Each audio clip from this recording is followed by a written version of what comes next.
Hello and welcome to episode 48 of Champion the Gamer. It is my pleasure to introduce PS2 Fatboy, someone I follow for a very long time. But first of all, how are you? Oh, sorry, I thought you were just following me. I was like looking around behind myself, making sure you're not right behind me. It's not weird, don't worry about it. Look, it's not the first time I heard a man wearing a cap and glasses following me. So then I realized it was my shadow. I was about to say, is there a story there? What's going on there? Yeah. Oh, look, look, I'm immensely popular in the gay community. So I got bears and tweaks after me. They love me. No, I'm Okay, joking. but you are popular. I Let's I face it, am you are very popular. I'm popular with everyone, including the stalkers. But that's another story. Yeah, I'm good, man. Like what is it? The day in the life of someone trying to make it on social media. Like I worked like everyone else, most people do, and I had a long day, so I'm a bit tired. But you sent me a message, and I asked to do a podcast. I said, "Why the hell not? Let's have a good old chin wag." So, yeah. Apart from work, I'm good. How about yourself? You doing good? I'm very well, yeah. I've said this many times, but I'm very excited because you've sort of set your own train of thought and way of doing stuff on social media, and you keep it real with people. I really enjoy that. Mm, And as we get into the origin part of the podcast, just let me know how you got mm. started, what gave you the impetus to get started, and what you do basically. Well, I started like streaming about 2017, maybe just a bit before then. Like, I've always been a gamer. Like, I grew up playing games. I think we all have our own way of escaping things. And growing up in a small town, escapism was like going to the local arcade parlor, putting some coins in my favorite machine. Double Dragon was for me, and Wonder Boy, and hanging out with my friends, and riding our bike till the sun came down and the street lights came on. It was time to go home. So I've always been a gamer, but I had a group of friends that I used to play Call of Duty with, like on the 360 days and the PlayStation 3 days. And we had a person in that group that said, "Oh, do you mind if I record this?" I said, "What do you mean record? Like, hey, what? What are you talking about?" I said, "Record. I'm going to stream on Twitch. Do you mind if I record your audio?" I was like, "What the hell is Twitch? You got a problem or something?" So no, I got no problem. It's not. It's a platform. And so I checked out this platform and said, I could do that. That looks all right. I can do that. So I thought, why not give it an old crack? So I attempted my first stream ever on Twitch, and it failed miserably because we didn't have the NBN, which is like fast internet in my area because I live in a remote area. So it was like, like dial up back in the 90s. And so it was pretty terrible. So I put on hiatus for a while. And then when the NBN appeared in my town, I was one of the first people to get it. And then I tried again and I got the bug. I got the bug interacting with people, playing games with people, just being my stupid, loud, broady self. And I discovered that I was getting like people watching. I was like, I couldn't believe it. Like when I had one person watching, I was like, wow, this is cool. This is great. I have a person watching me play a video game. What's up with that? Because I didn't get the concept. But then I thought, okay, then I started watching other people, and I could see why there's this appeal of watching other people play games. It's just like you'll wait on one. I guess it's like when our parents were growing up would want to listen to the radio. You just have some noise in the background because, like with Twitch, I don't know if you're familiar with Twitch. You probably have watched Twitch streams. You put somebody on and you kind of listen, like you lurk. That's the term, lurk. You lurk in the background and do your own thing. Maybe you're working on something, but you want to hear what they're saying until maybe something catches your eye or you've heard something. So I've been doing a lot of Twitch, and I worked really, really hard on Twitch. I was able to get enough followers to and views to apply for the Twitch partnership, but I got rejected twice. So that was a bit of a heavy blow to me, and a bit of a blow to my ego because I was like, "Wait, what's wrong with me? I should be able to get them in." But Twitch is very selective and funny about how they do things now. So I sort of was like at the crossroads of where do I go from now? Like, where, do I keep trying to push this partnership? Because like when you fall hard, you fall hard, real hard in the streaming platform. Because I don't want to I don't want to sound like I'm ungrateful, but when you're doing really well, everyone's there. Everyone's there. Yeah, you got this, buddy. You got this. You're doing so well. We're so proud of you. But when you fall hard and it's all done and dusted, and you're not got nowhere else to go, only some true followers and true friends will pop in and say check up on you, but the rest would just scatter and look for the other audience that can scatter. So I was at the crossroads there. I was really annoyed with Twitch and how things were turning out, and I was posting TikTok videos just for a bit of fun. And I thought, well, maybe I'll try TikTok. Maybe TikTok is something, because I noticed this track. I noticed that my videos were getting some audience there and stuff like that. And then I started uploading TikTok videos, quite a few TikTok videos, like daily, just saying what was on my mind, saying what's going from my point of view. Because like I feel that um, a lot of people will sugarcoat a lot of things or say things that you want to hear because you want to feel that success. But like in reality, this is one of the hardest things to get into, to get an audience, to get people to watch on a regular basis. It's such a hard thing because like you're trying to retain, because everyone's saying, oh, subs and bits and gifts and stuff. That's a lot of money. The most valuable asset that people have that you want is their time. You want people to watch you. You want people to hear you. You want people to engage with you. You want their time. You don't want them to go somewhere else. You want them to watch it, like with your podcast, right? You want people to sit there, engage with podcasts, so it fulfills your endorphins, keeps you going. So I started doing TikTok videos, and I started noticing, like, the first TikTok video, 300 views, 400 views, 500 views, 2,000 views, 1,000 views, 6,000 views. And I was like, okay. And I was just mixing it up, seeing what was sticking. And I did a video. It was just a really basic video. Hey, are you an older gamer like me? What's your age? What games do you play? Comment down below. It was just a simple video. And I was just me sitting in the chair looking at my computer screen. And that video, the next day I woke up and I had like 3,000 new followers. So I was like, whoa, this is crazy. So it's like, wow, this is going so well. This is cool.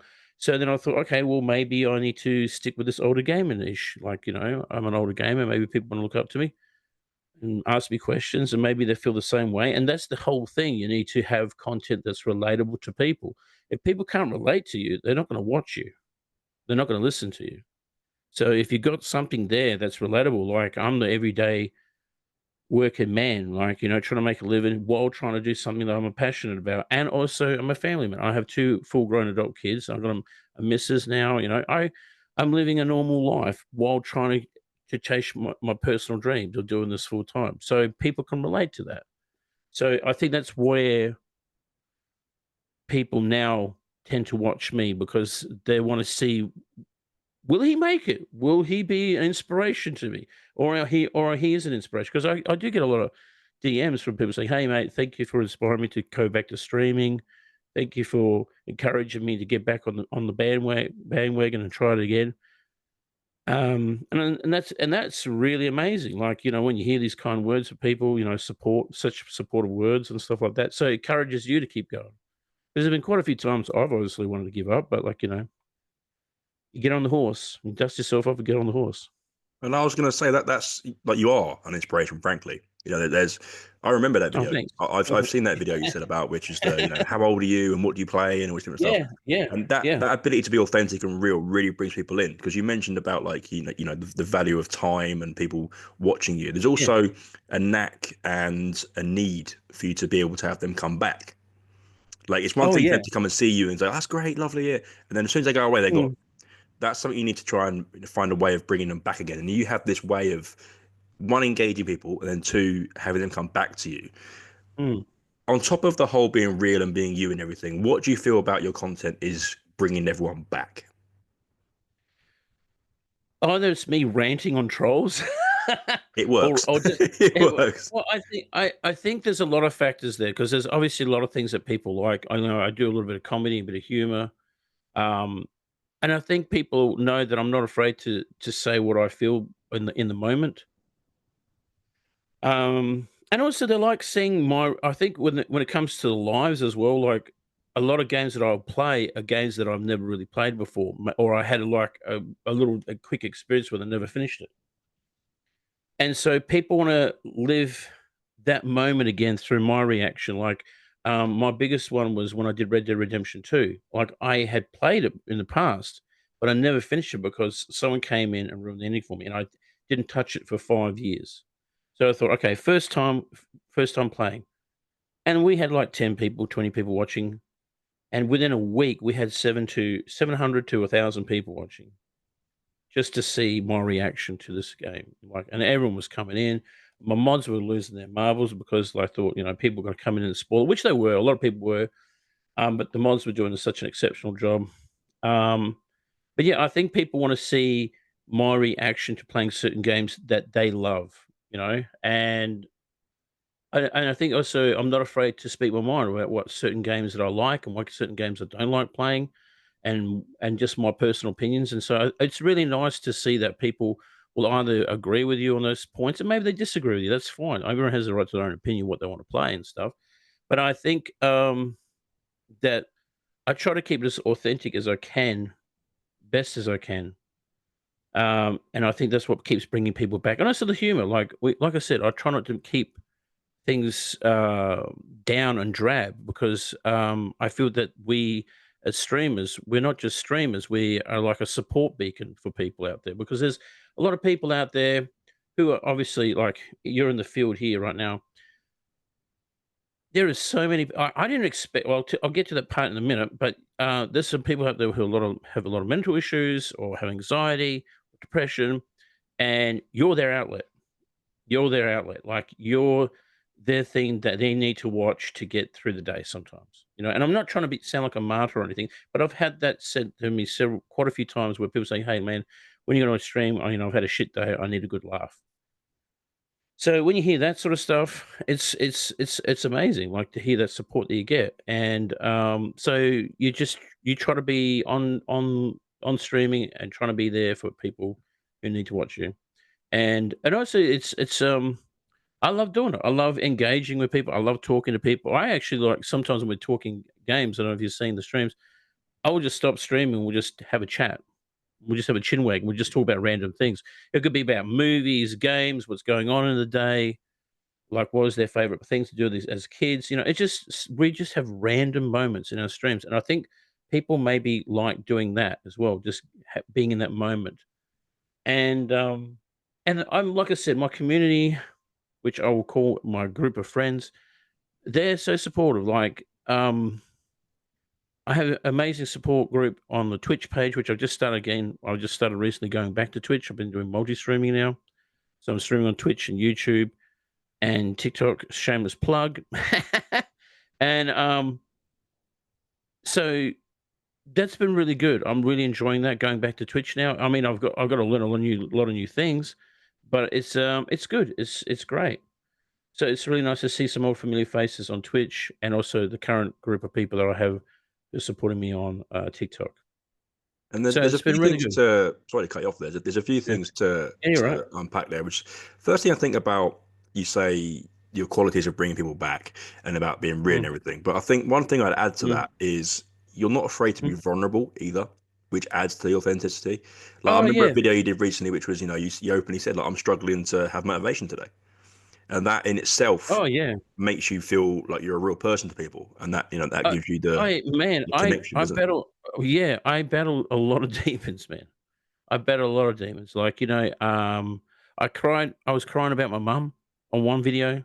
Like, I was just telling people about the town I lived in, and someone said, "Oh, there's a Facebook group, page of that town." So I checked that page, and there was a picture of my mum I haven't seen for 40 years on that page. So that really hit me right in the feels. So I haven't seen that picture for 40 years, over 40 years. I was 10 years old. I was at a Christmas pageant at this town where I lived in, and I saw a picture of my mum there standing there in there. So that really got me emotional. So when I saw that, and I think it's important to be vulnerable. It's important to tell people how you feel because, like, sometimes you can't be that happy person for everybody. Sometimes you need some help. Sometimes you need a shoulder to cry on. Sometimes you need the moral support of your community, and sometimes you don't feel like you're getting it. Like sometimes, and maybe sometimes they don't feel like they're getting it from me. You don't know unless you express how you feel. And when we bottle things up, it gets worse. You can't bottle things up because it doesn't go anywhere. It just goes straight up when there's no more room. So it's good to be vulnerable and it's good to be talking about things, especially with men. Like men my age, we're like, yeah, I'll be right. I just need another beer. I'll be fine.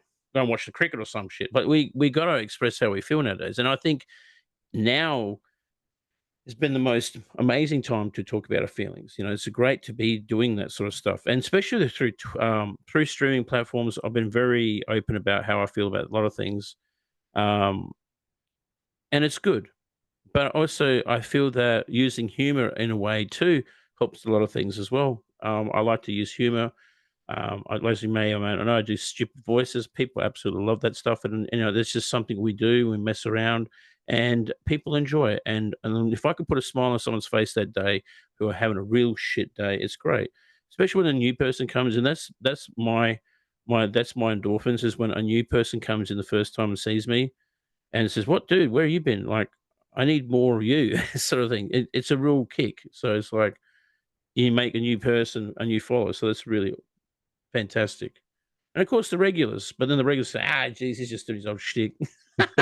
But you say regulars as if it's like it Yeah. is a big thing though because you're part of their schedule now. I say this all the time. Oh, yeah, Whether you yeah, it's post once a week important. or once a Mm, day or every yeah, time that you post a video mm, or stream or something, yeah, if people come mm, to, and I hate the word expect, but you know what I'm trying to say, right? If you become part of their yeah, schedule and they go, oh, yeah, Marv's on today or yeah, PS is on today, like they yeah, sort of know that Tuesday's the day, for example, and you become part of their lexicon and part of their day. mm, And then yeah, I feel like I have to ask you this because I'd be mm, remiss if I didn't. But as someone that openly says, oh, I'm an older gamer, right?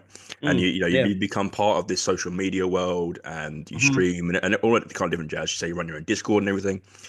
Do you yeah, feel like as an older gamer, because I talk to people all the time that have felt what I've felt, which is you get burnout and you fall away from the medium and everything, and then you mm, come mm, back. Do you feel as an older gamer, it's giving you the chance to see things with a new appreciation for them? So obviously, when you're part of the churn all the time and you mm, play games yearly and whatever, you kind of just get wrapped up in the whole churn of it all. But taking that mm, break away, and you may not even have even done that, but taking that break mm, away gives you a chance to miss it a little bit. Do you feel like now as an older gamer, looking down, not down, that's the wrong phrase, looking at the world now as it is, you feel more comfortable in yourself to do this? Because I guess if you were 30, oh, yeah, if you were 35, mm. would you feel as comfortable doing what you do you think?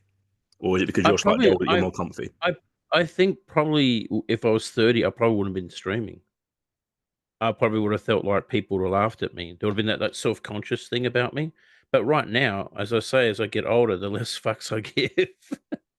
I think now I appreciate more what I do now because time like I said, that thing time is running out. I want to do the things that I enjoy. I don't want to worry about who's worrying about what I'm doing or how I appear to other people. It's about me, my personal happiness, and this is what makes me happy. So, yes, I've had burnout plenty of times doing this because, like, sometimes you're doing longer hours. You got work, you got in real life experiences. Like, I went through some really messy stuff just a matter of months. So that's why I took a time off. You know, I separated from my wife for 20 something years, and I was going through some house problems and yada yada. I won't go into all the full details, but it was really draining my mental health. It was really draining my mental health. So I had to take some couple of weeks off because I was just burnt out. But I came back. I was more appreciative of everything coming through because when you're in that lull of where you're just doing it by the numbers, you kind of get a little bit bitter. You kind of get a little bit nasty. You kind of get a bit shitty. You get in that mood. And the moment you're in that mood, you got to take a step back. You got to take a step away. And I keep telling this to a lot of people is like the moment you're in that mood, like you feel like, oh, why do I keep doing this? Well, it's not Bill. Step away. Step away for a day or two or a week or a month, whatever it is, till you're not feeling that way. Because the moment you are starting to feel like that and you keep doing it, that's when people do quit. I've been in this business for a long time, and I've seen so many amazing people just call it quits because of the emotional toll it takes on them because they didn't know when to switch it off and then take a step back. But I do appreciate, like getting back to your question, is when I do take some time off, I appreciate more what I do. I appreciate the people that I get to see again, my regulars, because like that's another thing is like I feel that the regulars are sort of like overlooked, if you know what I mean. When people say, "Oh," I said, "How many?" Because I always get like a lot of people asking me for streaming advice, and I said, "How many people you got watching?" "Oh, I have 2 or 3 people regulars." I said, "You got 2 or 3 more than some other people. Some other people don't have nobody. You have people who are dedicating their time to watch you. One person watching you. That's amazing. You could be streaming for 2 hours, and that person watched you for 2 hours without a toilet break. That's pretty good. You're Or they part of took our you with them. algorithm." Oh, they took you with you to the toilet and watched you with their pants down doing a poo. Who knows? But, it's amazing. I think people need to appreciate the regulars, you know? And, yeah, it's really good. But like I said, like your question, um, as an older person, I feel that, it's about my personal happiness and how I feel about things, and I think the younger self of me probably wouldn't have streamed. I probably would have been a bit, "Oh, no, I don't think about that." I'll be a bit awkward and a bit anxious. I tend to overthink it. But now I'm like, "Ah, fuck it, let's go. Let's have a crack, have a bit of a laugh, see what happens." And having to step back, like when I'm feeling burnout, um, I do feel more refreshed and I feel more clear-headed because sometimes, like, maybe there's so much going on. Like, yeah, like I had some promotions I was doing, so I had to do content for that, and then I got like some in real life family stuff going on. Then I got work drama going on, and then I got some drama going on my Discord because someone said something about somebody, and you got all this shit going on, and you're like, oh, for fuck's sake, will everyone just grow up? Fuck, I feel like a dad with just 700 people in a Discord. I'm gonna slap them all. And then you're like, gee, so then you need to take a step back. You need to take a step back because um, it's great that people support you, but people can actually drain the hell out of you too. So you got to really need to take a step back because, like, if you do give yourself out there, sometimes you give too much of yourself out there, and it can really be really hard on you too. So you got to make sure that you do have boundaries between you and your audience and your members, because if you don't have boundaries, trouble will happen, and you got to make boundaries. And I've had that. I've had it happen to me, and like it's not very good. That's why my inner circle is very close. I got to keep it close so I don't have people shitting on me. It happens, and that's unfortunate thing of streaming and content creating. You will have people who will crap on you, unfortunately. But for the most part, it's great. But that's what we say about it being if you're real and if you're you and you don't Mm, overdo yourself, at least in the beginning, especially. I mm, say it's better to put out one video a week because you know you can, and people can rely yeah, on that schedule rather than mm, trying to throw out 10 videos a day one day and then I can't mm, do one tomorrow and then you get stressed about it. And it's just a whole system mm, that you've just got to try and navigate mm, that you need to put yourself at the yeah, forefront of and make sure you don't burn yeah, yourself out. And then yeah. just to sort of wrap It's that up a hard. little bit there on the game side of thing, like I really appreciate you opening Mm, up there because it's a real thing for people to hear. And then on the game mm, side of thing, it's like the whole burnout from games happens, and you can get caught up in, like I've said this openly many times. You play the year releases of Call of Duty, FIFA, Madden, all those different stuff, and you yeah, forget what gaming is meant to be and what it can be. And so once I jumped out of that and you start playing, your Chronos or your Witchers or these massive story games mm, or these mm. niche little indie games, the beautifully crafted, different mechanics games, the whole world out there you can experience. It reminds you how good this medium actually is, and it makes It's your an amazing brain medium. happy when you see these sort of things. It's an amazing medium, and that's what I did when I first started doing Twitch. Was like I was just doing multiplayer because you wanted to play with the community, make them happy, and then I missed out all these game releases, and then I'm like going back now to the 10-year catalog and playing these games through. Like I did Mad Max. Game's been out since 2015. I had so many people coming in and watching me play that, and I never played it before, and I was like, "Wow, this game is fucking awesome! Great open world sandbox game." And while we haven't got a sequel yet, it's beyond me. I don't know why. This game needs a sequel. F GTA 6. If you had Mad Max 2 coming out right now, I would flip my lid. Like, I'm sick and tired of hearing GTA 6 right now. I'm over it already. You've got another year. It's fine. Don't worry about it. Oh, no. When the year will come up, they'll say, oh, listen, we're going to do another year. Here's another trailer of just cinematics. Fuck you, Rockstar. Fuck I you in saw, I the saw, face. I saw a video of someone yesterday moaning. It probably a bit of a Mm, cliche, a bit of a satire thing, but moaning about the fact there was a 747 in it, the plane. I was like, it's based in the 90s. Why are we dissecting everything? Just relax. mm. But, it is Because what it that's is. what, but because it's all about clickbait too. And that's another thing about social media. See, that's the complete polar opposite of what we're doing. And this is the unfortunate thing. I don't know if you want to delve into this, but as you may know, right, I'm an older gamer. I love talking games. I love talking about games, things that bring back the inner child in us. Like, I was playing. Like, I'm just kind of changing up a little bit of things on my stream schedule right now. I've got my Xbox 360 out. This console is now 20 years old, so technically it's a retro console now. So I've been playing a lot of 360 games, getting into the older games. So I'm going to be playing some or more older games like from the 360 and the PS3 era. So I'm going to be playing those games to bring back the nostalgia of those games, because I feel that every new game you play has some sort of controversy. Like I did Assassin's Creed Shadows, great game. I had so many trolls and people just hating on the game. I have, you know, this game is historically inaccurate. And I said, did you play the other Assassin's Creed where you beat up the Pope? And yeah, that's historically inaccurate. And where does it say in the fucking Assassin's Creed games a guy from the future goes into the past? None. Don't give me that historically inaccurate shit, you idiot. I just have all these people it's like they suck the fun out of the games. They suck like Call of Duty, for instance. Like you mentioned Call of Duty. I just go back to Verdansk. Am I a great Warzone player? No. I like to just jump on there, shit talk with my friends and play a bit. I was streaming it, and this guy comes in and goes, well, you've clearly never played an FPS game before. Don't you know how to do the blah blah? And I said, what? I'm not sweaty enough? I'm not being competitive enough? Like, can't I just play the fucking game without you being an absolute knob end? No.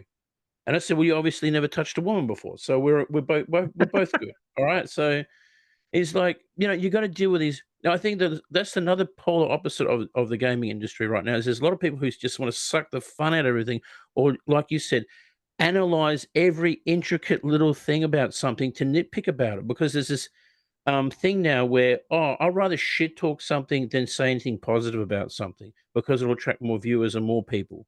Like, it's just like, can't we just like find the good in something? Like, I'm trying to find the good in games, even if they're like complete garbage. People have been working on this, so there's got to be something there for me to find.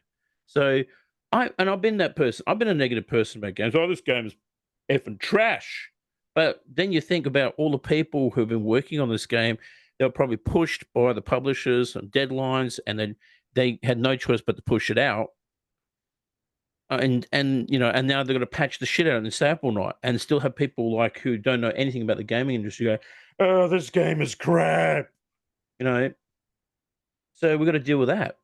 So I'm just trying to say, hey, look, the game is buggy. I understand. Oh, this thing's not working. But by the way, did you see the backgrounds though? Look how beautiful the musical score is in this. Wow, the voice acting is pretty solid in this game.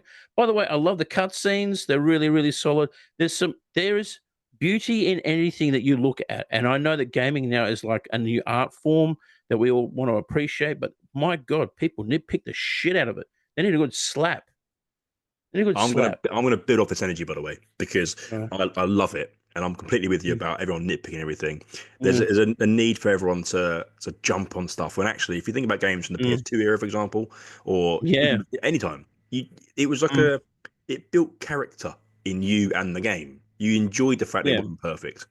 And then to use that energy, let's go into hot takes and sort of debates. Now, you've got passion for gaming, you've got a clear love of it, and a disdain for some of it, let's say. But have you got any gaming hot takes?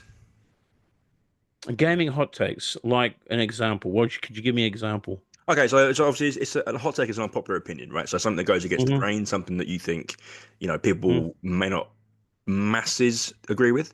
My thing is that Pokemon's completely outdated and needs a horror version. That's my take.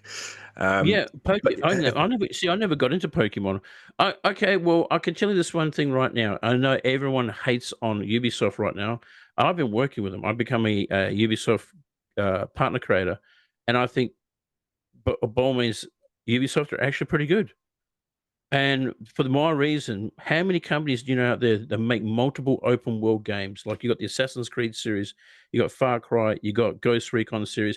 Yes, they've stumbled here and there and they've said some dumb shit, but by God, I love playing their games. They're so much fun. And also I think Rockstar is so way overrated. I don't disagree with that.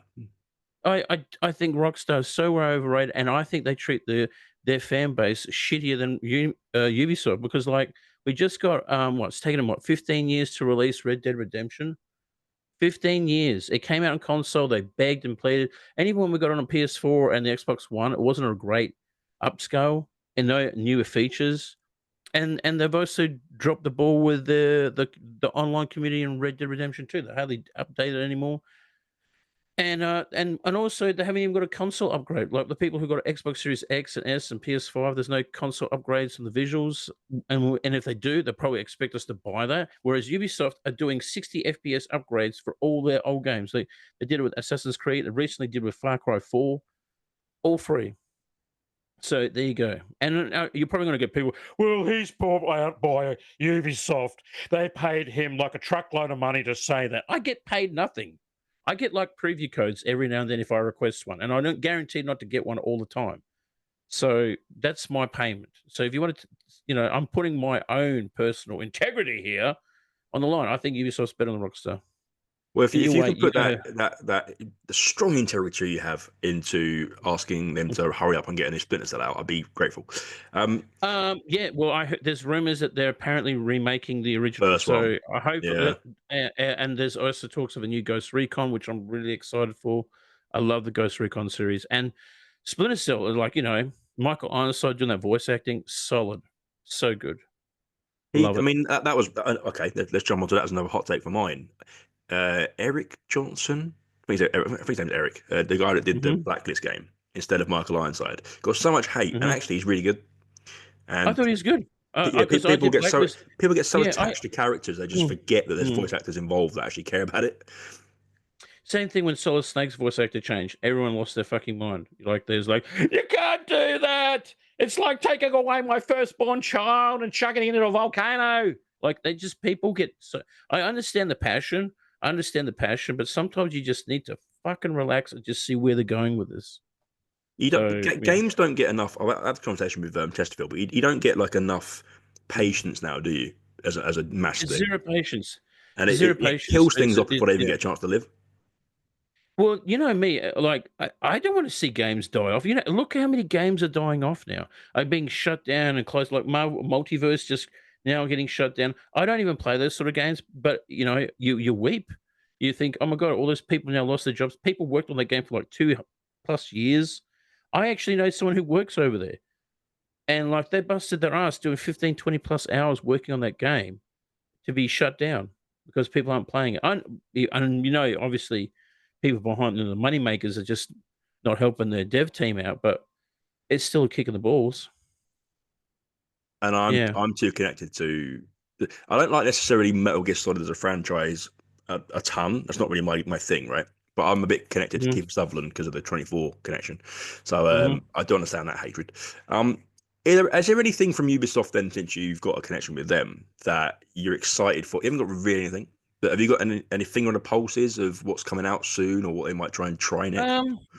Well, it's I see when Skull and Bones came out, I just thought that was like, oh god, what is this? Like wasn't really keen on it. I was thinking, well, they're going to have to give up on this, but I got to admire what they're doing right now. Is like they're still trying to do something with it. Like we're going to get land combat finally in Skull and Bones, so I'm really keen to see what's going on with that. So that's really interesting. That's really intriguing me because like everyone's saying this is the worst pirate game ever. I say, hey, wait a minute, was you there when Sea of Thieves came out? I went and played that on the first day it released. There was nothing to fucking do. You just hopped on the boat. There was nothing in the water. It seemed like everyone forgot about that. So I'm really excited to see where they go with the Skull and Bones. So when the land combat comes in, I'll give that a hot crack. And bear with me, sorry. And also, they got a new update with Star Wars Outlaws. I haven't actually played the game yet, and because like we just recently had May 4th, so I've been cracking out the old Star Wars game. I'm a big Star Wars fan, like massive Star Wars fan. So I haven't played Star Wars Outlaws yet, but they've done some real good improvements to the game apparently, and now people are liking it. Because when it first came out, a lot of people were giving it, hey, it's the. But now with they got the new DLC coming out, they got the new upgrades to make the game work a bit better. So I'm hearing good things. So I'm really curious about trying out Outlaws as well. So So those are the main two, but there's also things I can't probably talk about because I don't know anything just yet. Well, we're just in the community sort of thing, and they will say, "Hey, look, we're doing a community thing. Do you want to get involved in that?" And I have an option to do that. And also, division like there's rumors of a Division 3. I love the first two divisions. I think they're solid games. They're great third person because I love third person shooters more than I like first persons. I love those sort of games. So, I'm really excited to see where they go with that. So, I'm really excited, and also Far Cry, I don't know too much about it, but I did read an article recently that Far Cry should be in the Wild West, and I was like, "Wow, that sounds interesting." And I'd love that. If they did a Far Cry, like a Western Far Cry, or even Assassin's Creed Far Cry, I would flip my goddamn lid because I love Western games like Red Dead Redemption. I just recently did Gun, which is a 20-plus-year-old game that was pre Red Dead, and like you had big name voice actors doing like Thomas Jane, who was the Punisher, the Punisher movie. You had Lance Henriksen, you had Chris Christopherson, like all these big voice actors doing these characters in the game, and people were lapping it up. They loved it. So, well, excuse me, that coffee. Um, but yeah, there's so many games coming out. It's hard to put a finger on the pulse, but there is one game I've been following. It's not a Ubisoft game. It's done by an indie developer. It's called Project Z. I've been following this game for about a couple of years, and it's basically COD Zombies, but on an island where the Nazis are doing zombie experiments, and it looks really creepy and foreboding. And it's out in a matter of a few months, so I can't wait to play that because it's been a long time. I've been checking it out, and I really want to play co-op because I like co-op stuff. Being on a creepy island with Nazi zombies sounds like a lot of fun. So I'm keen to play that. So it'll be a lot of fun. It's fascinating hearing.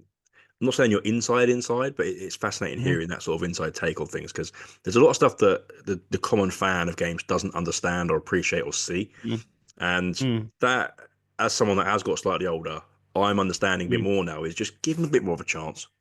Like just because we haven't got what you Yeah. straight away. I always say about the No Man's Sky thing about it being great post release, but like just give stuff a chance, Mm. especially when you understand that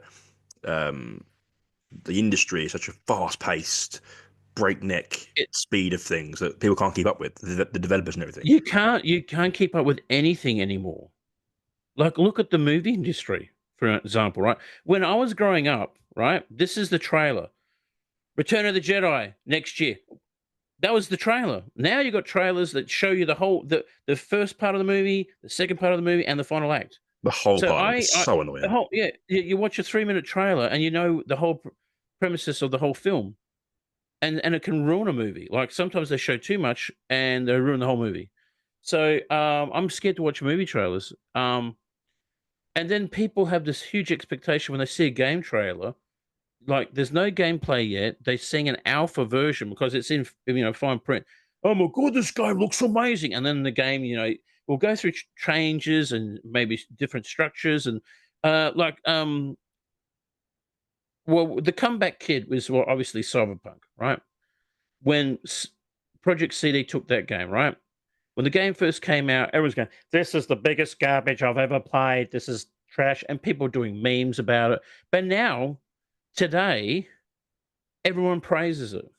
So I got the same feeling about games. Yes, okay, look, it comes out, it's a bit rough around the edges, but give it time to cook. Come back 6 months, come back a year, come back 2 years. Same thing with Ghost Recon Breakpoint. Like when that game came out, because I'm a huge Ghost Recon fan, I love those games. I played it and I was like, oh my god, this is a bit rough. This is a bit rough. I couldn't play. I was just doing my head in. So It was broken but to be now fair though, wasn't it? oh yeah, it was broken. Yeah, it was really broken. And but now when you go back to that game, my God, you can have so much fun. You got like they've added so many new features and stuff. I know that we should get, but then people say, we should have got it on the day. Okay, yeah, sure. But like sometimes, it's like sometimes they get rushed because just picture yourself, you're a waitress in a restaurant and you've got all the people you got to serve. You're going to fuck up an order, you know? Same thing with gaming. You're trying to push out all this stuff to appease everyone. And of course, there's going to be deadlines. Things are going to meet the criteria. Staff are going to get sick. Budgets are going to get cut. And then people are going to be pissed. But then you go back to that game later, But unfortunately now, it's getting very cutthroat like. because like so many games are now got their necks on the chopping block. If they don't make so much in that first quarter, they just, oh well, we just shut it down. So like Resident Evil has got a multiplayer game that's been shut down. I didn't even know about it. I played a bit of it. It was pretty bad, but I thought maybe they'll cook it a bit more. Maybe they'll work on it, fix it up. Nah, just gonna shut the servers down. So it's sad to see that. Like people put their heart and soul into a lot of games, and I don't want to see anything shut down. I really would like to see games flourish and grow and play. But I think also uh, now is probably the worst time to be a gamer because now you got this. The Xbox now is going up in price. The Switch 2 is going to be putting up their prices of the games. Now PlayStation are going to do it. No doubt they're going to do the same thing. It's just the industry follows suit. And we're going to be paying more for games. And now you're going to have even more disgruntled, pissed off gamers when a game doesn't come out at its full potential. I paid $200 for this game. Where's my sippy cup? Now they're going to lose their shit. So, but you just, yeah, people are going to lose it. They're going to absolutely go bananas. I will admit though, if I do pay at some point $200 or £200 for a game, and I don't get a manual or a sippy cup, I'll be livid. Just put it out there. Well, you should Just get a put that sippy out cup there for right every. now. Well, you should get a sippy cup. Well, to be honest, I don't like paying $100 for a game. I don't think games should be that expensive. I think it's ridiculous that we pay that so much for a game. To be honest, I think games should be like $50. $50. Indie games, $20. Like, you catch more flies with honey. Okay, you got special edition, all those other DLC. Okay, $60 max. Okay, that's $60 Australian. So that's probably what 40 UK maybe. I'm not too sure. So yeah, I'll pay that. But honestly, it's just getting so ridiculous. Like, and then you got like these special editions. Oh, you get the DLC, and like I think also if you're downloading it, it should be way cheaper. I don't get a manual. I just get a digital copy of the game. It should be bloody half price. Who's charging my internet to download the game? Not do I charge Xbox? Do I charge PlayStation? Do I charge Steam? No. And So you got it's the only a small gripe for me, really, because I understand that the mm, stuff can change, and yeah, way you're doing things changes, and you need to go with the times a little bit. But the fact that mm, if you pre-order a game, for example, and it's digital yeah, download, and you mm, can't play it at the moment it releases, I don't like that. It's yeah. only a That does small gripe suck because because obviously then if you've still got to sit there and download it, and it's 100 and something gigabyte and whatever, and you yeah, can't yeah. play it having pre-ordered it at midnight when it came out because you've still got to download it, Well, I hate that. yeah. Can't you like pre-download some stuff? You can Oh, you pre-download can, them. but I just mean as a general rule of Mm, thumb, like mm, there is still that problem where that exists. mm, You don't yeah, own it straight away, or it's not part of your, whatever. So that sort of thing bugs yeah. me. It usually happens like with your big titles too, like when you pre-download it and it's not ready yet, and then you got to go through some licensing bullshit. Oh, it's so annoying. It is Okay, really annoying. I agree. so what we'll do is we'll move on to coach's questions. So this is my chance Yeah, now sure, to sure. ask you three or four, depending on time of my name, famous Mhm. questions on my page at the guest and see what Yeah, I you're right, say. man. And so first one is, what is one thing that gaming is missing?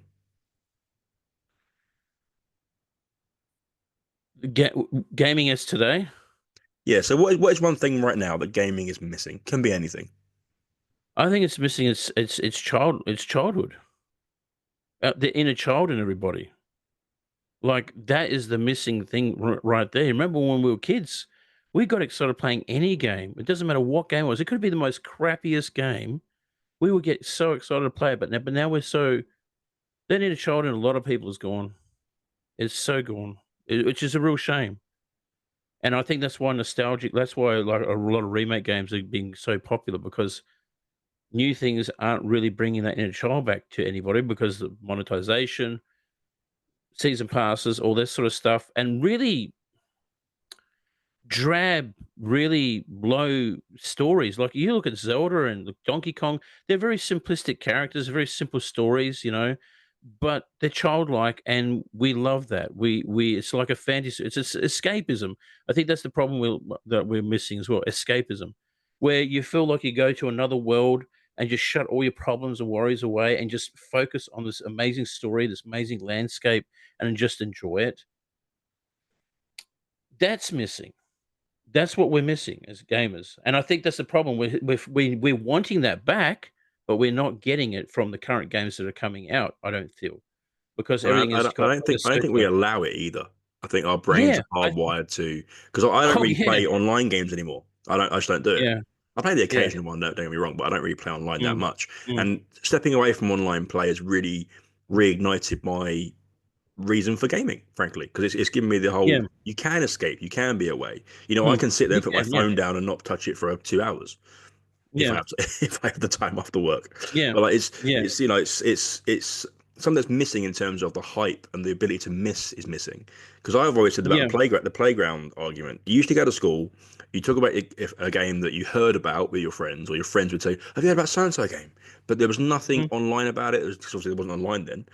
You literally got No. the hype from your friends, and that built up more hype. And by the time you Mm. got the game, you really treasured it. Mm. Now, when you've got none of that, plus an endless amount of games Mm. you can get at the touch of a button, you don't miss Mm. anything. You don't value anything as much. I don't think. Yeah. So there is that. Yeah. The consumerism is so abundant now. Like I so hardly agree with you because I remember this was I can't remember what game was it. Was it? I think it was Turtles in Time. You know the street Teenage Mutant Ninja Turtles, Turtles in Time. My friend had that on Super Nintendo. And when I was still a Super Nintendo kid, and well, I shouldn't say a kid. I was probably like 19 or 20, like really young still. But I was, still in my late teens. Anyway, he said, "Oh, dude, I got Turtles in Time. I'm gonna play it." Actually, no, I was in high school. Sorry, I was in high school, and he said, "I'm gonna play this game. You want to play it?" I said, "Yeah, yeah, yeah, no worries." So couldn't wait to leave high school to go to my friend's house to play Turtles in Time, and it was the weekend. So we finished it, replayed it, finished it, replayed it. That same, it was like 4 a.m. in the morning before we went back to sleep. But just the excitement of playing something new just made you lose your marbles, like, and but like I said, I think it's like I said, the innocence and just allowing ourselves to have some fun, learn to switch off and enjoy things. Not, but like you said, but like the things we said before, people just tend to nitpick every little thing and deep analyze these, and I think a lot of that's got to do with unfortunately streamers and social media as well.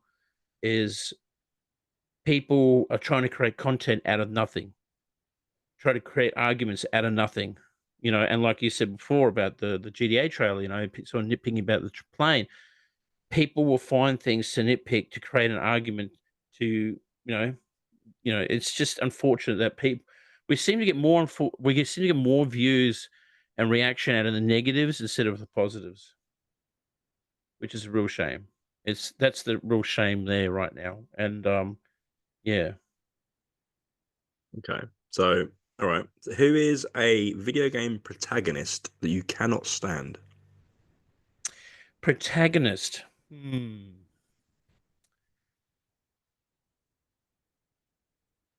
I love this because no matter who I have on, always has a bit of a stumped moment. I love it. Yeah, because there's a couple there. Probably Kratos, the new Kratos. You're not alone.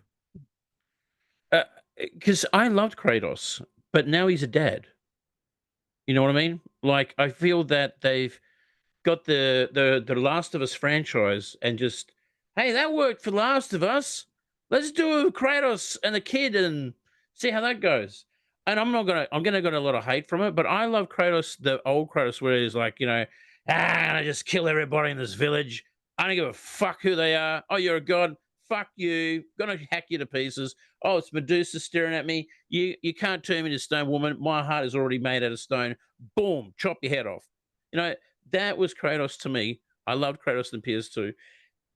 Look, the games are really good. I like the games. The voice acting is fantastic. The visuals are good. But to me, Kratos has become a bit of a wimp. He's just And not as that. Boxiarty says, shout out to Mm, Boxiarty, yeah. why are you so angry all the time? Yeah. why, why are you so negative all the time? You're a god. Relax. Yeah. If I was a god, I'd be loving it. I was like, oh man, Yeah. there's some wine there now. Oh, it's fantastic. The whole Yeah. Boxiarty rant is one to go and watch if you ever get a chance to. It's fantastic. Okay. Okay, so what is a game genre or a game that needs a resurgence? A current one? Yeah, so is there a game genre? Because I definitely have one, but is there a game genre or maybe even a game series that needs a resurgence? A resurgence. Good question. Thank you. Time splitters. Yes. Thank you. Time Someone's splitters. finally said time splitters. Thank you. Yeah, I love time splitters. I think time splitters. Like I heard there was going to be a remake or a remaster, but I've been hearing this talk for years, and I even got the old games on my PS5, my Xbox Series X, and I just think that they're the most slept on shooters of all time. Like if you look at Time Splitters 2 zombie mode on there, that was basically the great granddaddy of COD zombies. We added like I got my son into the I remember this is no joke. I was on the PS2, I had Time Splitters 2 there, and we did the map editor, and we spent hours making maps for zombies to have these zombies coming in and shooting us. And I think we spent like a whole afternoon just playing that and just having so much fun. And the creativity of those games too. Like you could put they had all these really crazy characters in there. Like I think a bear, a clown, a monkey shooting banana. Like they just had some really crazy shit. They was always thinking out of the box. And the people who make those games are so creative. And honestly, if you haven't played the Time Splitter series, like go check them out. And I think they also made the GoldenEye series as well. So um I really feel that Time Splitters needs to come back, especially now, like because I feel that with the FPS genre, it's getting very stale. There's only like COD and Battlefield and Apex Legends and all the BRBS that's coming out. I'm so over BRs. So it'd be nice to see something come back from what I used to play a lot of. And I mean, it's great you can go back and play the old ones, but would love to see a new one come out. It'd be great. Because just to piggyback on that, I've said the time splitters. There's time splitters, Psychonauts, and Second Sight. Those three or four Oh titles yeah, there yeah. need Aren't there, resurgence because they're so fantastic. was Second Sight the one was also made by Time Splitters? Because Yeah, like it's the the art same design was studio. that yeah, they because I remember playing that on the PlayStation 2. That's cool. And also Dino Crisis. I want to see. I mean, I love Resident Evil, but by God, bring out Dino Crisis with today's graphics would be so badass. And then my So thing is as my go to always is pod mhm. racers. I think we need pod racers. Because you're a Star Wars fan. One of my Mhm, favorite pod racers of all time. So my go tos are like your Wipeouts and your F Zeros, mhm, but mhm. Star Wars Super Bombard Racing is so shit. It's great. There's a joy there that is Yeah. so bad that you love it. So The mechanics weren't all that great. I think when you was like turning, like the turning mechanics were kind of shit, weren't they? it doesn't really turn. Is the thing. That's Yeah, the that's what I thing. mean. Like that's what I'm saying. Yeah, You felt like the scenery was turning because it's been a while since I played it. yeah. Yeah, But it the was thing is, pretty average, again, but it's as a kid, so yeah, bad that it's great. yeah, It's not yeah. trying to be great. It's not trying to be stand out. It just is what it is. There's some games that I think that are so bad that are great that I still love playing. So I'm with you on that one. Aliens Colonial Marines. It's not the greatest game, but by God, when you get a couple of friends playing it, it can be so much fun. 100%. Okay. So what is one thing in gaming or in content creation that you're yet to do, but you plan to? Make $1 million. Fair play. Look at me. In gaming, um, there is this thing where because I do voice stuff, I would love to do like some voice work for a game. I would love to do that, and I'm working on it. I am actually working on it. I put my feelers out there. Um, I would love to just even if it was like one blip or something in a game where you might be gone, but you're forever there in the medium of gaming, and I think that'd be the ultimate, like seeing something of myself in something, like maybe my logo or on a gun skin or something like that, or maybe being an NPC character in an indie game or something like that, where I can say, "Wow, that's me in that medium." I would probably get really emotional about it because I would just feel like, "Hey, that's like a real win." Because We've not like had this that is before. It's a really interesting take that yeah, because because like you say, yeah. you would have set your mark on something and it will forever be there. Yeah.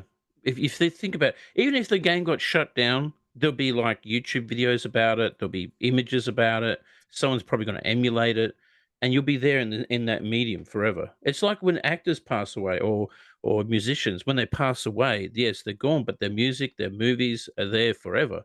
you'd still be there forever in some way, shape, or form in the medium. So, um, I really would like to do that. I would love to do some voice acting in a game, just being a character or something. That'd be so amazing. I'd be like that inner child I was talking about. That would be my inner child because like that was something I did when I was growing up. Because I come from a bit of a sheltered family, a bit of a sheltered, and I came from a poverty-stricken home. So my escapism when I was growing up was movies and games, and I couldn't really afford games. I'd go and collect bottles and get coins because in Australia you can exchange bottles, empty bottles for coins, like for money.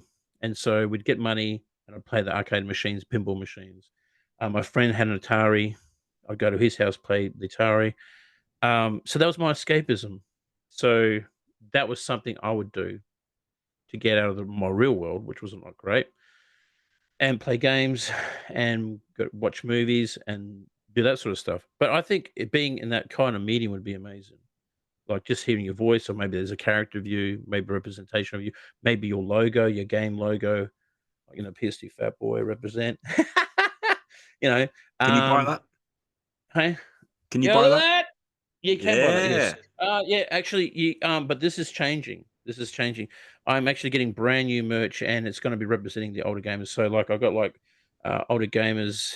I just built different and like little catchphrases. We don't older gamers don't get old. They just level up, sort of thing. So, having fun with it. And I think we should have I've fun with literally it. got on a mug. So, Yeah, well, yeah. So yeah. I'm gonna have it on a shirt. So, but I think that's another thing too. Sorry if I'm going straying from your question. There's nothing wrong getting older. Like, there's nothing wrong getting it. Yeah, you might be your reflexes might get a little bit slower, your eyesight not be the most perfect. You might go to bed a bit earlier, but you have a bit more. Like I think you have a bit more of an insight on what to take seriously and what not to take seriously. Because like probably 20 years, I probably would have been still playing COD and sweating and swearing and carrying on.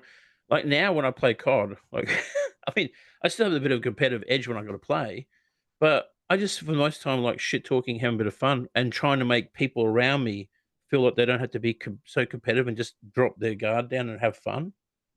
Because like when we're doing some Warzone and stuff like that, sometimes we absolutely piss up laughs. It's great. But I'm yeah, so just far out of yeah, that now. It's unbelievable. I've not played online COD for 5 mm, years. I just wow. it's just not in my wheelhouse at the moment. I might go back to it eventually, like you have.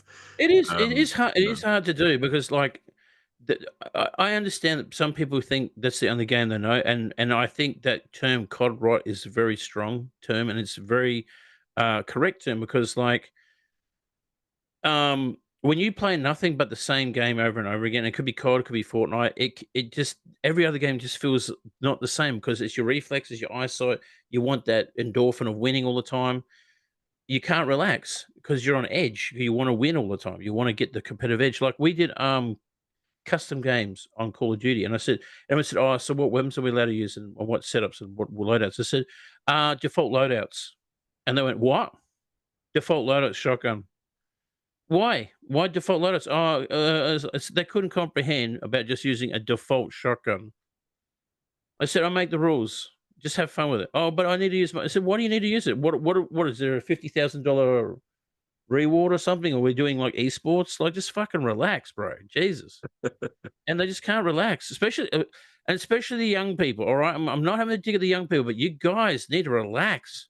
You get so competitive. You get so competitive. You think everything's got to be a win, win, win. And I'm sorry that you feel that you have to feel that way, but you shouldn't have to feel that way. Just have fun. You're young now. How are you going to be 10 years from now? So just learn to relax, smell the roses, enjoy yourself, have fun with games, have fun with friends. Just enjoy your childhood. that's what I was doing with the coming out of the whole COD and Battlefield and Mm, Fortnite situation. Because I was like, I'd yeah. rather play, I don't know, Resistance Fall of Man for the first time. I'd rather play through that. I'd rather play Space How Marine good for is the first that? time. Do How you know what I good's mean? I'd rather have these resistance? experiences that are Mm, offline and away from all the stress. I'd rather beat yeah, the game than somebody else. It's just yeah. it is what it Resistance is. Resistance is a great series. I did number 3 recently. Mm. It was really good. Great story. Yeah, I understand. I completely agree with that. Like, playing a single player story with a good narrative, to me is far more rewarding than getting a crown in Fortnite. Especially when you can do it. I mean, I don't stream, right? But I do get the Mm, appeal of if you can play that offline thing. Like someone mm, I watched called Holly has just played Witcher 3 for the first time, and she streamed mm, it. And so she got mm, to experience that offline on her own, but mm, online through the medium of streaming. And she connected with mm, people on the stream, and mm, they went along the journey with her. So she didn't have to play online with somebody at the time, but mm. people were still connecting with her through streaming, which I thought was a really cool Yeah. way of doing Well, it. that's what I did. I've done that countless of times with people, like, when I'll be playing, like, Days Gone. I did that recently, and the guys say, "Oh, wait till he gets to the horde." Like, they couldn't wait to see my reaction with the hordes. And then when I finally beat a horde, which would took me about an hour, everyone was going nuts. They just said, "Yeah, you did it. Now do it on hard." And I went, like, "Fuck that." But but yeah, I think it's really good that when people get to see relive something they've done in the past through your eyes and your experiences. It's such a great thing. Such a great thing. And I think that's why my streams do well when I'm playing something for the first time and it's such a really like iconic game, like and people go, "Oh, what, you never played this before? What? How could you not have played this game before?" I said, "Because streaming, you're usually trying to appease everyone by doing community games like multiplayer games because they want you to play that. But and that's the thing, you're torn from here to there. You've got to really center yourself what you want to do. Because if you let everyone else choose for you, you're not going to get happy and then you're going to get burnt, that serious burnout. Really bad." So what we'll do then is we'll go Mhm, into and I love the way you articulate stuff about the streams and balancing time and mhm, sense of mhm. self because it is important. But It's as we very go on to the important. spotlight section, this is your Mhm, chance to shout out either creators you really enjoy, or if you're not comfortable doing names, it's completely fine. We don't mhm, need those. But just give us an idea of the type of content you enjoy. It hasn't got to be gaming, but then why mhm. you enjoy it. I don't really watch as much streams because I'm in that spectrum of watching gamers playing games. I watch a few people, like friends and stuff. I got some good friends that I've met through the ages. Soxy Gamer is a good friend. Shout out to my mate Soxy Gamer. I tell you what, that guy, he's one of the most hardest streamers I know. He just streams consistently, works really hard. He was someone I looked up to when I first started streaming, and we have really good bands. Broffel's another guy. He's a good friend of mine. He's just a really chill, relaxed guy. A good friend of mine. Salsa's another good friend of mine. Unfortunately, he doesn't stream anymore, but he made some really great creative content. There's people in my community. 36. He does some gaming streams. Really great guy. Gemma, she does some short form content like books and stuff like that. Um, and then there's people on YouTube I watch, Scoats, I just recently found them. Me and my partner, we watch them, and they live on an island, and they're just building up this house, and they're living off the land. I like watching people live off the land sort of streams because it's just calming. It's really quiet looking at nature stuff, like nature things. Um, and there's other friends who I also watch, like Angry Ranger. He was one of my OG friends from way back. He doesn't really stream anymore, but he's such a great guy, and I've known him for years. We've sort of like lost out of touch now because, like, he doing different things, but such a great guy. Um, and there's obviously a person, Barjo. He's a bit more famous in Australia. He was part of a TV show, Barjo and Hex. They used to do a show called Good Game. I do watch them occasionally. I really like how they interact with streamers, and not only that, they're like me. They're like variety streamers. They're trying to do variety because I feel that's the thing about streaming is you can get so stuck in a niche or stuck in a game because it's bringing in that audience. And I've been in there several times myself, and it's really hard to break out of it. That's why I do variety now. I can't do the same game over and over again. It does my head in. It's good game on But, YouTube. I swear I've heard of that. yeah, it's probably on YouTube. There's old episodes, but yeah, check out Barjo. He's really good. Yeah, He's really good. I'm Yeah, adamant I've heard of that. Now you said it. yeah, yeah. Yeah. He's really good. He wished me happy birthday once, and I actually played Battlefield with him once, and it was like, and my son was bragging to his mates at school. My dad played with Barjo Battlefield, and I was like, yeah, we're buddies. He follows me on Twitter. So, but That's yeah, social so media that's cafe. really I love it. yeah, yeah, oh yeah, but they're definitely highlights. They're definitely highlights. Another highlight, I don't know, this is a little bit left field. I got asked to go to PAX in 2023 to be part of a panel to talk about older gamers. That was a highlight. That was definitely a highlight in this whole thing that we're doing, because I actually had people recognize me, come That up must to me feel and say, great, though, "Hey." right? Oh, yeah, it was amazing. Like, when you have people coming up to you and say, "Hey, can I get a picture with you?" And you're like, "Wow, this is it." It does it when you physically see that, it's really cool. And then also, I had some indie game developers I was talking to, talking about their games, and they gave me cards. "Hey, yeah, we'd love to work with you." And so those things are really, really cool. Um, and it's really eye on me because, like, I feel like, I'm just an average Joe. Like, I do feel like I'm just an average Joe doing unaverage things, if that makes sense. It does make You know? sense, but Yeah. it leads me to Mm, ask two questions, which is looking at mm, the people you said that you follow and you watch and you mhm, consume. What is it about them? Because they're all different. They've all got different pages and different mhm, content mhm, types and everything, and different mhm. categories and everything. But what is it about them as a commonality, as a common thread that makes them watchable to you? And then what do you think makes you watchable to others? I think it's the relevance, like the normal person just trying to do their thing. I think that's it. The normality is like someone like you is just trying to bring some joy and also do something that they obviously love doing, and that is what you can relate to. So even if they're doing woodwork on a video, it's their thing, but they're trying to share that with you. There's something that they love and they're passionate about, and they want to share it with the people they can get, even if the audience is one or two or whatever. It's that relevance, and I can say, "Hey, look, I can appreciate that." I can relate to that. That's why I don't really watch many big streamers, because I don't feel relatable to them, you know. And everyone is chasing that popularity.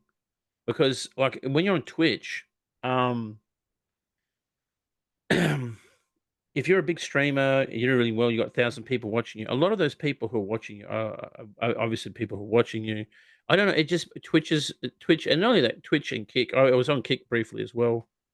Didn't like Kick at all. Was not my thing. Um, the like, you're the prize they're trying to chase when you're a popular streamer. You're the prize they're trying to chase. They're trying to get that what you've got. They want it, sort of thing. So you got to be really careful about that sort of thing, because sometimes you get a big head, you get a bit of an ego, and I've been there. Like, like, I've had that moment where I was doing really well, and it all came crashing down because my ego got the better of me. And you got to be careful of that ego, that big mindset, because sometimes it will get the better of you. So I just try to keep it humble, keep it real, and keep it natural. And that's why I like to watch people who I feel that are like me. They're struggling. They're trying to do their best with what they got and how they got it, and are just trying to do their own thing and whatever they're doing. So that's why I like watching them. And I think that's why people watch me, because, I'll set up my stream and maybe someone doesn't hear the voice properly. The game is louder than you. I can't hear you. What's going on? This is not professional. It's like, yeah, because I'm not professional. I've just finished work 30 minutes ago. I'm coming here with a cup of coffee. Let's stream. I haven't set up anything. I've just flicked on the switch, because people can relate to that. But when you watch someone who's been doing it for like 10 years and have got like, yes, I'm sponsored by Elgato, all this stuff, and all the RGB lighting and all this stuff, and it looks perfect. And they got the no blemishes. Where me, I look like I just woke out. I just got out of bed. Like, hey, dry nose, got a nasal, whistling through my nostril. My beard's all over here because I've just been having sleep. People can relate to that. Oh, yeah, look at him. He looks like garbage. I can relate to that guy. So I think that's the thing, is just you just try and be your real self, show your real self. I'm not putting up shields and showing something else that I'm not. I'm not putting on filters who I'm not. I mean, I'm not trying to be something I'm not. I'm just trying to showcase who I am, and take it or leave it. That's it. And I think that's, for the most part, people enjoy that. I mean, this is called champion the gamer for a reason. It's partly why I do it in terms of Mm, getting people to champion themselves at the end of a podcast, mm, because it's not easy to do that. It's not easy to share it, no, especially those that are authentic and real, because obviously they've made a mm, living, if that's the right phrase, of not doing that. So it's always sure. interesting for me to hear people explain who they Mm, are and what they're good at. And for me personally, looking at what you do and how you go about doing things, I'm just going to gravitate towards that immediately, because you're just you. You are the Yeah. hardworking fella that I can sort of get behind. Mm, And, I hope this comes across the right way when I say this, but because you are older, it's given me a reason mm, to like you more because I think you've got this better appreciation for the medium and people that follow you. And I mm. trust because of your age and your maturity and who you are that you're going to always value that and appreciate that time and appreciate that effort people put in. I do appreciate it. Like, honestly, it's I don't like to dig this up, but I see, especially on TikTok, when people are doing battles and stuff like that, I feel that people feel that they and it goes both ways too. I'll explain that in a minute. When people are doing battles and they say, "Oh, we're going to get roses, we're going to get galaxies, we're going to get this, we're going to get that, we're going to do this," and they just look at their audience as a wallet, and that really annoys me, especially with TikTok, because TikTok is pretty shitty for that because it puts a pressure on the viewer and it puts a pressure on the person projecting the content. And I'll give you an insight on the content, right? So let's just say last year, right? I was doing really well on TikTok. I was averaging really good revenue every week. I was in the gaming rank every week because the community was doing really well. So you have a an amount that you can take out of TikTok, and it goes up by the more you earn. So this week you can take out $250 each day, and then the more revenue you earn, it goes up. So my revenue was going up. I was earning quite well, and I thought, hell, maybe things are going to do well. Maybe I can quit my job. Maybe. Anyway, Trump comes along.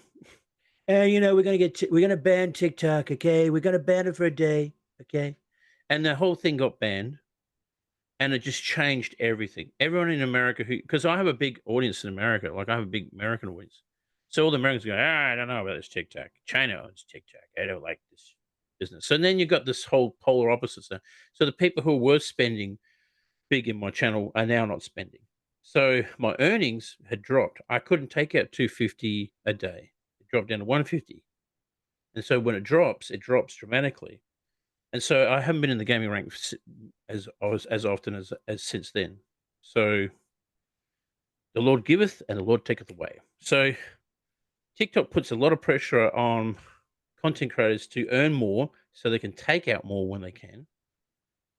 And then you're putting the pressure on the people watching them. Oh, we really need some galaxies and stuff like that. So I see it this way now. If people like what I'm doing, they can subscribe, and my subscriptions are really cheap. They're the cheapest you can get, and I have 35 emotes unlocked with sounds.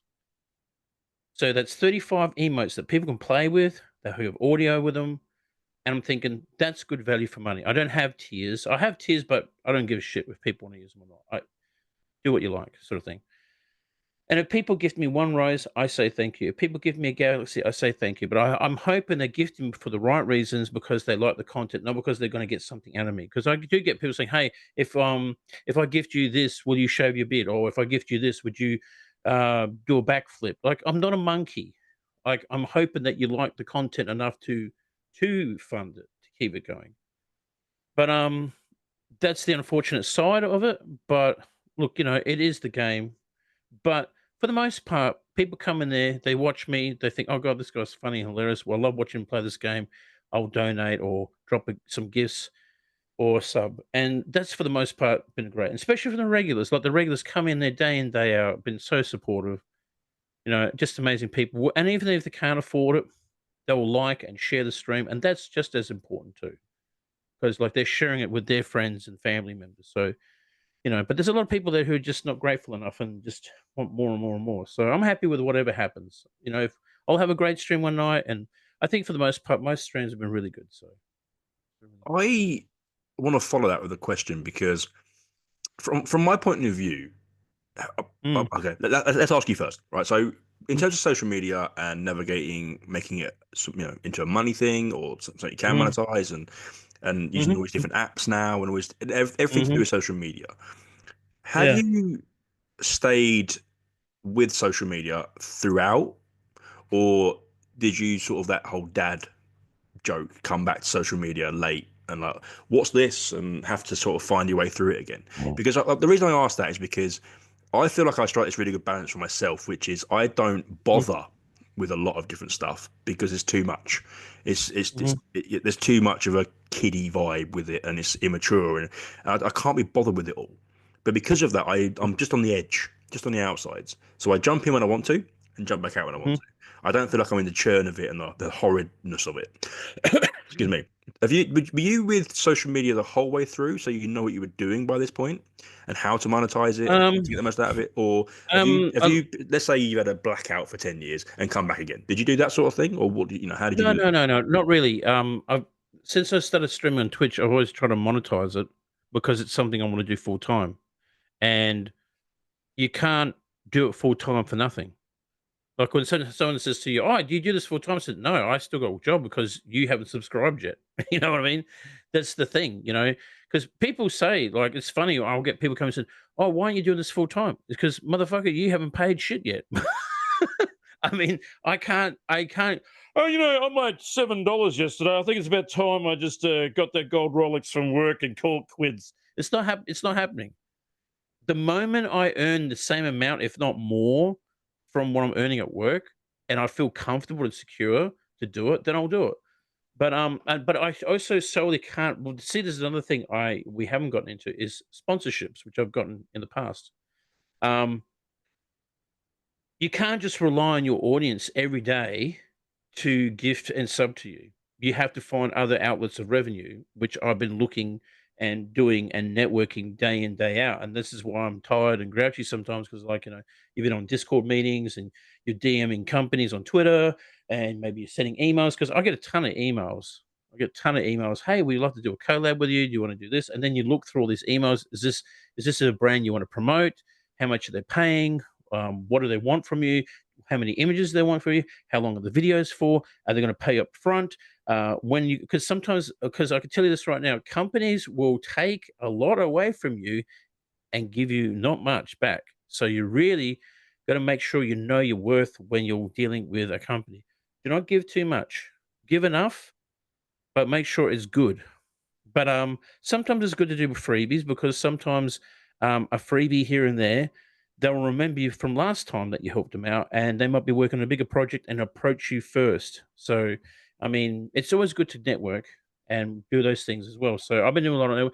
I did a big um, sponsorship recently and just finished, and that was a year's worth, and I was getting paid $500 a month for that, and I had to do 2 static images and 2 videos each month and I was working with other creators, and that was really good. And it was also a really good learning curve for me as well, working with other creators because I was thinking, hey, I need to step up to the plate here. Like these guys are popping out some great content.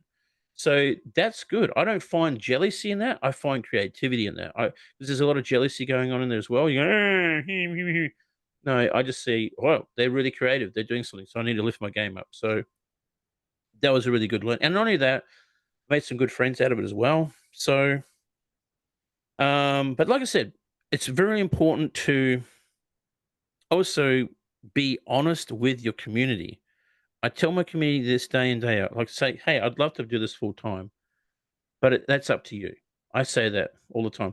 It's up to you whether I do this full time. Not up to me. It's up to you. If you want to support by donating or subscribing or gifting, that's fine. And the more that we get, the more chances I have doing other things. Like we've done giveaways, we've done events where we did an October event. I said, if we hit 300 subscribers on TikTok, I will dress up as a goth babe and do a horror stream. And we hit well over 300 subs. We hit like 360 subscribers. It was nuts. And so I went out and bought all the stuff. I bought a black little skimpy outfit and I looked like a peeled banana. And I had the Elvira wig and Trish, my It lovely looked girlfriend. amazing, by the way. Oh, thank you. And she put all of my makeup on, and I was there for like hours getting that makeup on, and I was itching like a bitch. The hair was itching me, and it was so much fun. It was really a lot of fun. Um, and so yeah, you also got to give back, and we've done giveaways and stuff like that. Like we gave away some gaming mouse and some games and stuff like that. And I'm always and I also got my always ear out too. Like if people want to talk to me about stuff, or if they want to start streaming or anything like that, I'm more than happy to give them some advice, which I have in the past. Or maybe they're having a bit of a bad day, they want to just talk to me. I'll try to give them some sort of advice because that's your community. You know, you got to look out for them. So yeah. That's one thing that I was going to mention, and I'm glad you sort of Hmm. alluded to it, which is there's this thing where people can get to a certain level, and that level can be different for everybody, but it's a level where, Hmm. and I guess it's part of the ego thing you mentioned earlier, but they reach this level Yeah. and they sort of forget that there's people that do look up to them or they can help, Yeah. or and it's natural, I guess, in some respects, but you've still got this illusion's the wrong word. What's the word I want? But you've got this thing where you do feel like someone could message you. You are still going to help them out. You have got this level of cachet, but you've also got this willingness to be an ear and be someone that listens and helps and stuff. And that's not an easy thing to blend in, but you managed to do it. So I think that's a massive credit Mm. to you. Like even this, Thanks, man. like you're 48, episode 48, and this podcast is going great and everything. And I'm really enjoying it. Mm. You could have said no, like quite Mm. easily. And so, I appreciate the Mm. fact that you still got that, No, that that's all time and right. effort for people. So, give yourself credit for that. Um, this has Thank been you. I appreciate it. this has been wonderful, and this has been such an Mm. eye-opening thing for a lot of Mm. people, I'd imagine, and great hearing insight into who you are and what you do and what you're about and everything, and a bit about the Mm. industry as well, which is great. Yeah. Before we finish it, is there anything you want to finish with? Um, I guess that, show this is probably goes out to all the content creators. Just show appreciation to everyone who's watching you. No matter if it's one person, two people, three people, or maybe you're not having any viewers at all, but just stick with it because I feel that everyone out there has an audience. You just need to find your audience. Keep working on it and just educate yourself. Education is key. Learn all the tropes. Don't just sit there and flick the switch on and stream for 10 or 12 days and learn nothing from it. Learn something from it. Watch your own streams. Are you engaging enough? Are you interactive enough? Are you playing the right games? Watch other streamers, learn the knowledge, get knowledge from other people. Um, Join communities, join discords. Don't just spam when you're going live. Join the communities and be part of those communities. Engage with people. Engagement is key. This is the thing. People just want to there's no quick way of doing this. I've been doing this for 8+ years. There's no quick way of doing it. There's no magic button. And you're going to have a lot of people who say that oh, if you follow these steps and my rules and that, you will be a popular streamer. There's no magic button, or we'll all be famous streamers. There's nothing there to teach you this. You got to have personal experiences and learning it, and hopefully you learn from them, even and learn even from mistakes, like even in mistakes. And maybe there's some people who want to stream and don't feel like they're good enough or they're too shy. You don't have to put on a camera, just turn on the microphone, maybe even not even turn the microphone, just play a game and then just tear away till you get the confidence enough to start streaming, to talk and engage step by step. But of course, do what you can when you can. And there's another saying, don't wait for good things to happen, make them happen. Yeah, the other one I quite like is luck isn't luck, it's earned. Yeah, yeah, it's And it's true, very true. and I want to take a really quick before we finish, a quick moment to say thank you Mhm. for two things. One, obviously, thank you for coming on because Yeah, that's okay, mate. it's Thank you for been having me. I really absolutely appreciate amazing, and it. the conversation has been tremendous. But also, just thank you for what you do Oh, because thank you very much. taking time Same to you, man. from my perspective right now, thank Mhm. you for what you do because you again have got this blend of being this supposedly the wrong word, but you get what I'm trying to say. You've got this pedestal, you're on this pedestal, right? And there's a lot of us that look up to you and that follow what you do. What are you But doing you, down there? but yeah, come down from your throne. No, Yeah. you've got this again, this thing where people can approach you, and it feels like if I missed you tomorrow, you'd take the time at some point to get back, and that isn't always easy. Yeah, And it's not it's something not that people can easy. always do. And so It's I want it's to thank you it's for being at the seriously forefront thank you. Thank you. of, I mean, the social media world in terms of my consumption, especially, Mm. but showcasing that you can do what you love and not be an arsehole. Do You you know what don't I mean? have to Like be an you arsehole. can be Yeah, real, you can be authentic, you can have your own opinion, you can have your strong opinions, you can have your like mm. stubbornness, if you like, for want of a better term, Yeah, and not be a dick. Like it's possible yeah. to do that. So I really do appreciate what you do. Thank you. I appreciate it. I appreciate it, man, and I appreciate what you're doing. Thank you for having me over here. Look, no one's perfect. I'm not perfect. I've had past disagree disagreements with other people, other content creators, but you try to learn from that. Um, and I know that it's a very hard platform to be into and work on because, especially if you're an up and starter and up and goer, just be careful who you have on your sidelines. Make sure you got the right people you can trust. Make sure you got the people there who want to help you for the right reasons and not for the wrong reasons. And go with your gut instinct, and also make sure that you take time and rest and take care of your mental health, because like especially when you're spreading yourself out to a lot of people, it can take such a mental trauma on yourself, and it has to me. Like I've got a lot of people dealing with me about their own personal experiences and stuff like that, and it can take its toll on you. So just make sure that yes, it's good to be out there for people, but you also need to be there for yourself. So yeah. But again, man, thank you so much for having me on here. It's been an absolute pleasure talking to you. I've really enjoyed this. Made my day too. And thank you for your podcast. I'm gonna go and watch some and listen to Do some, you and know good what the luck to seal of you. approval is? What's the seal of approval? Yeah. Do you know what it is? Oh, I know the term. Yeah, yeah. Yeah, but do you know what my seal of approval is? Oh, what's your seal of approval So there's is? there's this thing where that's what the logo is. This Coach Mars seal of approval, and it alludes to what you Yeah, said earlier about helping people out and everything. So yeah. the one thing I would say I'm proud of, right, is the Mm, seal of approval is this thing. It's become a running joke, kind of.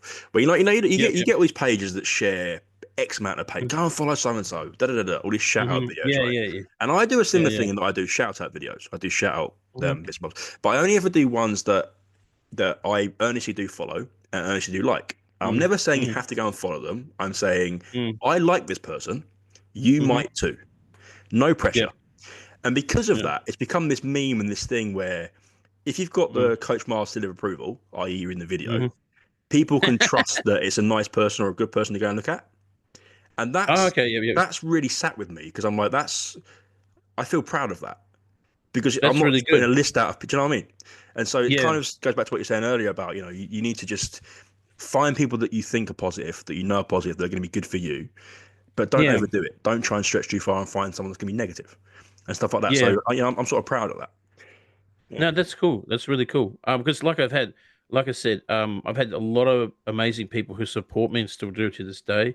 But I've also had people be jealous of my popularity, be jealous of my successes, and it happens. It happens. People do get jealous in this field. It's unfortunate they are, or people just have a disliking towards you, and it's a real shame. Like people can't just talk like adults because, like in social media, this whole thing about ghosting or blocking, it's just really childish and very silly that we can just do that. But that's social media. I mean, if you had a argument in the behind the bike shit at school, you had a punch up, but at the end of the day, you get over it and you shook hands. But now it's just, oh well, I'm gonna block this person, and it's just so tiring. But yeah, like I said, definitely keep people real with you. If you're going to be real to your audience, you need real people to be on your sidelines.